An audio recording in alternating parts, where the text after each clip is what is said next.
बे पासे ॾे ब्रेकिंग न्यूज़ असां शेयर कंदासीं। मेहड़ मां मेहड़ भरिसां इंडस हाईवे ते बड़ स्टॉप वटि तेज़ रफ़्तार कार कल्टी थी वई आहे। हिकु ॼणो फौत।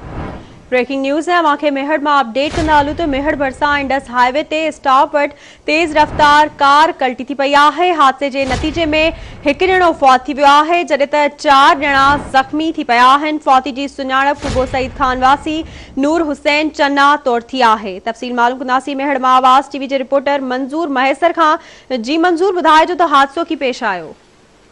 जी मां तव्हांखे ॿुधाए थो त मेहड़ भरिसां इंडस हाईवे ते बरीदार स्टॉप लॻियल तेज़ रफ़्तार कार कंट्रोल मां निकिरी वञण सबबि कल्टियूं कई खाई में किरी पई, जंहिं सबबि शहजादपुर जे कुबे खान सादा जो रवासी नौजवान नूर हुसैन चन्ना मौके ते फौत थी वियो, जॾहिं त 4 ॼणा ज़ख़्मी थी पिया आहिनि। ज़ख़्मियुनि में मुबारक खोसो ऐं ॿिया शामिल आहिनि, जिन खे मोटरवे पुलिस खणी तालका हॉस्पिटल मेहड़ पहुतो, जिते फौती जी लाश जो पोस्टमार्टम कयो, जॾहिं त ज़ख़्मियुनि खे तिबी मां इमदाद बाद लाखाणे ॾिनो वियो आहे। मोटरवे पुलिस मूजिबि गाॾी तेज़ रफ़्तार ऐं रोड में खॾो हुजण सबबि कंट्रोल मां निकिरी ऐं कल्टियूं खाई में किरी पई, जंहिं सबबि फौत थी वियो आहे। जी वॾी महिरबानी अपडेट करण लाइ।